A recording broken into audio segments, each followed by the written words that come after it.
What's immediately impressive to me about this piece is just how ambitious it is. On a technical level and, of course, a conceptual level, they're using mixed media and staging photographs. Using all of that to make a very personal but also political statement is, it's really incredible. It's a really charged piece. I mean, I think clearly it's really about a lot of very difficult political issues, which are very relevant. A big part of that actually is the text, because I think anytime you have text in an image, I don't know about you guys, but I go right for that text. Yeah. I mean, that's just the way text is. You sort of can't help it. So I think in some ways I find myself going right to that text to sort of explain the image. I was actually kind of curious about the text myself, because I feel like it might not even be necessary. Yeah. Because already with the fence, with the book, I'm kind of already getting what is going on in the piece. Yeah. Well, I think a big part of it's the environment. I think it's the fence. The fence really gives the figure a context. And there's something sort of intimidating and upsetting about the fence. Yeah, the fence, because it has this very graphic quality, has a very oppressive presence in the piece. And I think actually one thing that's interesting about it is that there's this sort of halo around the figure where the fence kind of disappears and you see the green of the background. And so I think in a way, having the sign there that says, danger, educated black man, that kind of undermines some of the ambiguity of the piece that could be there. I don't think it has to be so clear cut. I think the fact that the fence is so overwhelming, but then it kind of disappears as it approaches the figure,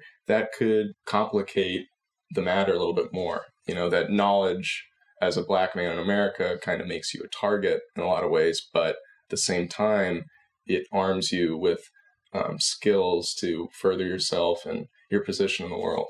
I don't really know if the figure is supposed to be in front of the fence or behind the fence. Or in between. Or is the fence dissolving, or like the transition is a little bit awkward. Like I almost wonder if it was a mistake that they meant the fence to keep going, but they just didn't do it. I was questioning as well how intentional it actually was. That gap. It's not just like found photography that the artist actually staged a photo, that they painted the model, which is such an interesting kind of, I mean, obviously conceptually and speaking to the politics of the image is really compelling in its own sense, but also the fact that you're using paint on the level of the photography, but then also working back into the photo with paint. If you have an image that's already dark, why would you need to paint it black again? And so I think that very process in itself is already a statement. Oh, I think the photo as well brings up kind of the idea of history too, because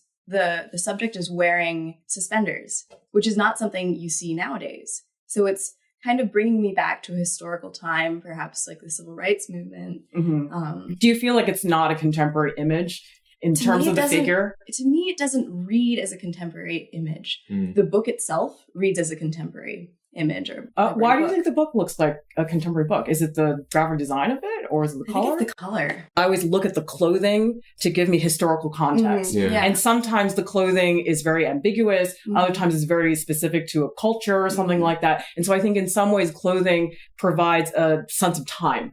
The artist has really made the figure anonymous. You don't feel when you look at this piece that this is a very specific person that they're highlighting. And I think that's really, really important.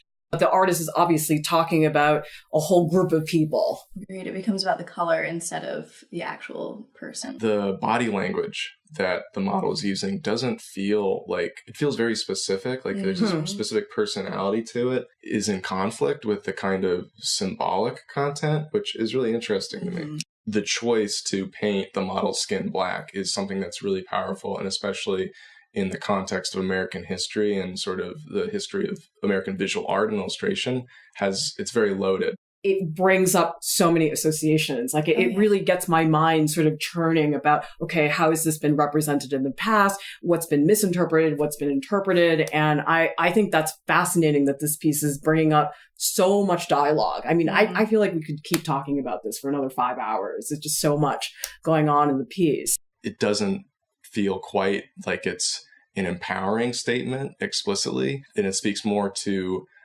the way this artist feels like they fit into the world. And it's neither overly empowering and nor overly oppressive. It's sort of a more ambiguous, just reality. That's interesting, though, because I don't see it that way at all. I feel that there's a lot of pain in this image. I mean, a big part of that for me is the fence, but I also feel like the figure looks almost defeated. And I think it feels both sort of sad and angry at the same time, because for me, the fence is really aggressive. Yeah. Like the fence is scary looking. But then when you look at the figure feels little pensive, a little serene. Yeah, a little bit forlorn. I think it's that slight tilt of the head that's maybe doing that. And so that's one thing I really like about this piece, is that it seems like the emotions are really, really complicated. It's not just one thing. It's not just only angry or only sad. It's all those things put together. And that's one thing that I think is hard to do, because I think a lot of images are just one thing. What I like about this piece a lot is I really feel it's very personal to this artist's experience. It doesn't seem like they're just recycling an old idea. Like, for example, this idea of using literal black paint on top of a photograph is really intriguing to me. And it's a very simple idea. A lot of the times whenever I see artists combining photography with some other material, it really looks like a photograph that's been painted on. And what surprised me about this piece is I didn't think it was a photograph at all. I thought it was all painting. And so the fact that the artist was able to hide the photograph in a way, I think is great, because it really has a sort of lusciousness to it that you would get in a painting. That's so different than, say, the clarity of a really articulate photograph. What purpose then does the photograph have if you'd rather it be painted? Do you think the photograph is necessary, or could it have just been a painted image? I don't think so, because I think there's something of the face that you can see a little, it's subtle. I mean, you got to look hard for it. But I guess that's what I like about this piece, is that it sustains my attention long term. Like, I want to go in and investigate. Maybe if in the staging of the photograph there was something more going on in the environment, or maybe some other figures, maybe having those visible through the paint and the mixed media, that might add another element. Well, I almost wonder if they should have done the same thing with the fence, like have a photograph of the fence and then paint over the fence, because the fence technically to me isn't painted very well. I feel like it's a little bit messy in some of the areas. And so it doesn't really have the clarity and punch that the figure has. And so I wonder if maybe they photographed the fence, if that would help. But perhaps it was a conceptual choice to have the painted fence as opposed to something that's a representation of something that actually exists, like a photograph of something that's already pre-existing that it was painted in. So are you saying you're seeing the fence as being more metaphorical as opposed to like a real fence? Perhaps. I'm just intrigued what she chose to represent through photography versus only in paint. And if that was actually a conceptual choice.